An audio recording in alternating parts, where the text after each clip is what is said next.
Well, we're about 6 days before Easter, and all through the house, who comes walking in the front door but Paul from Jacques Florist in Manchester, New Hampshire.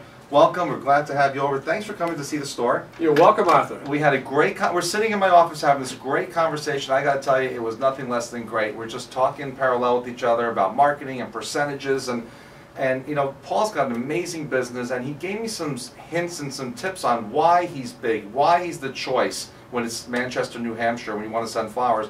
And everything he said centered around the same principles that Beneva Flowers was built on. Not only a great product and exceptional service, but the marketing. Why are we keeping our businesses a secret? For the first time with us anyway, Paul advertised Easter, and we had a lot of back and forth conversation about it. And I said, Paul, what's it like at your store today? Although he's traveling, he called back home and they're having a great day. There's a reason that they're busy and we're busy. We had to actually call in more help to answer our phones today. We have a brochure out there. We are celebrating Easter, and it might not be what it used to be, but it sure is better than not marketing at all. So welcome. Thank you for being here. Well, thank you very much. Tell me about the story about your shop. I mean, and please go from the beginning. I think it was great that your wife got pregnant. You're going to get flowers, and next thing you know, there you are. Go ahead. Well, I was going to say, being the dutiful husband when my first son was born back in 1974, I ended up actually going to 3 different shops, looking, as my wife would say, of all things, gladiolas. I had it in my mind that gladiolas are what you should have for your first baby boy. So I went, and the 3rd shops didn't have the gladiolas. And fortunately, I guess for me, I made the words to the owner, this must be a really nice business. And she looked at me and said, you think so? I said, yes. And she said, it's for sale. And I said, well, how much would you like? And she told me the price, and it was very little, until I went to 11 different banks, and they all said no. Because they asked the 3 questions: do you have any money? No. No. Do you have any experience in business? No. Have you know anything about flowers? No. Perfect. Perfect. I said, what's the problem? You're a bank, you loan money, right? But anyway, fortunately, she financed it. 2 months later, we were florists, and we started in the flower business in October of 1974, Art. And one of the things, the best advantage that we had as florists was that we were able to try and do things that people don't usually do. One of our most successful promotions, after about 4 years in the flower business, we decided that we were too busy on Valentine's Day. And so we advertised on newspaper and radio that Valentine's Day had been moved. It had been moved to February 12th. And on February 12th, we had over 400 customers come through the door. We delivered over 400 bouquets, and it was wonderful.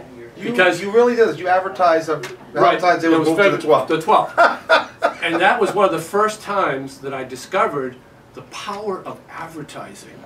We convinced almost 1,000 people to buy flowers from us 2 days in advance, right? Now, of course, on the 13th, when the newspaper sent out a reporter to say, we've checked, and we ran those ads, but it really is the 14th. You lied. Whoops. You lied to the public. And I said, well, we couldn't handle all the business. I thought this was a good way. But anyway, it showed the power of advertising. And we've done a lot of crazy stuff, just like you guys, I'm sure, have done over the years. I mean, every St. Patrick's Day, we always bought a keg of green beer. Anybody that came in got a glass of green beer.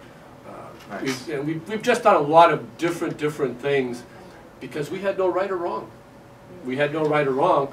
And just as I was mentioning to you before, as florists, if you look at any of the national leaders of products, whether they're McDonald's, Miller, Budweiser, any number of the #1 products, what you find out is that they're advertising usually 15–16% of total sales on advertising. We were talking about that. That's a remarkable number. Right? So if they have to do that to maintain market share, right, and to continue to grow, what does that say about your product? You don't have to be a rocket scientist. They have all the marketing experts. Just follow them. Just advertise. And when you advertise, people will come. And people will always give you a shot.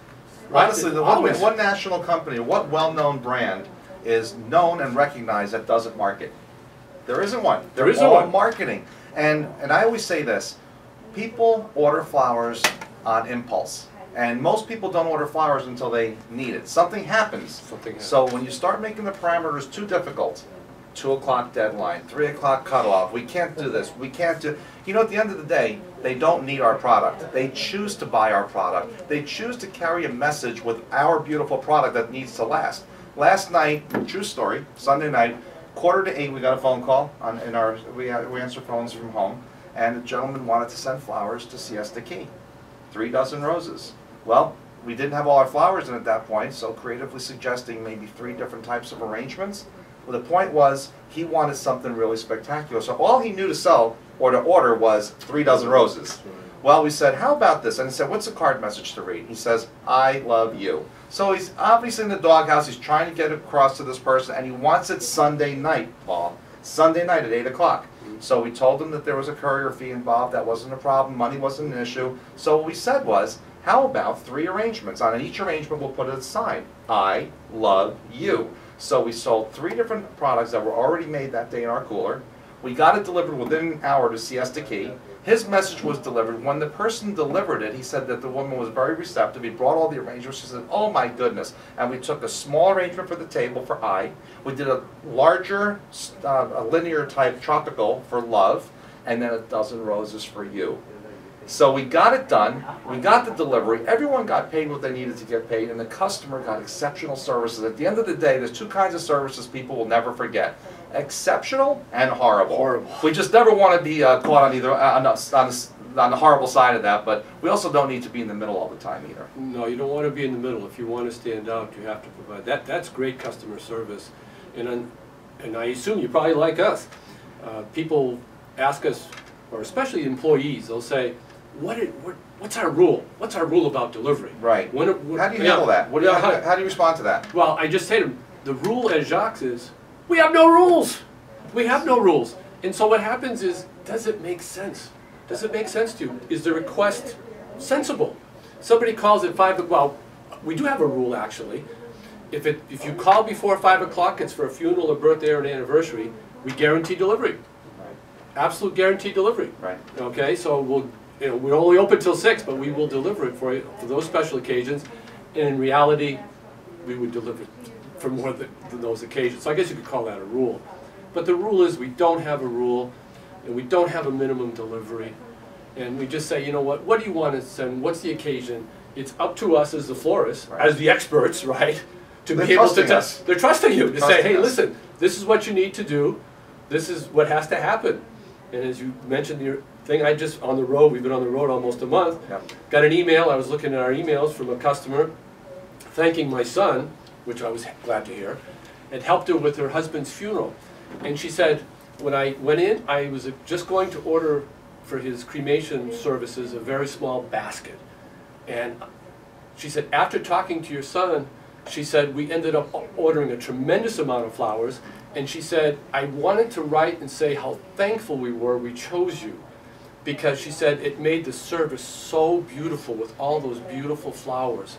And she said, I would have never known how much of a difference flowers could make at a service for my husband. And she said, I just want to commend, Adam, our son, to, the owners of the shop. That's and nice. Yeah, and then so it just made mom and dad, of course, heart beat a little faster and say, that's my son. Right. And so, but that's the type That's of thing. exceptional service again. They got what they were looking for guidance, and that's what they received. And when you walked in today, we had just sent out our push notification on Floral app, where we're sending text messages to our customers, and people are picking up the phone and ordering. They're ordering on their apps. Like there's all this excitement. That's why I showed you my screen. I said, there's a lot going on right now. We had the brochure out. It's an exciting day, and this is what the flower industry is missing. There's not enough people doing what we're doing. And Paul, just so you know for the record, does not have a wire service. Although I've said most shops that end up quitting all the wire services generally don't stick around very long. But then there are people that have a business model. He uses FAS for his POS. He does not have a wire service, and he's prospering, and he's had reason for not having it, but there's a business plan behind it. There's a marketing plan behind it. Many people are wanting to just quit everything, but they don't have an alternative plan. How do you get marketed? I mean, yesterday, at least Teleflora put out a brochure. They put out an advertisement. They said take $10 off of any purchase, and all the Teleflora shops got to benefit from that.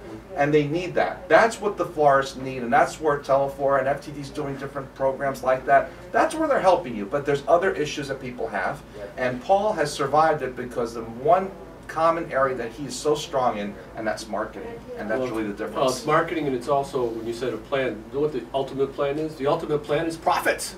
The ultimate plan is profits. I mean, if you think about it, how can my wife and I be here Easter week?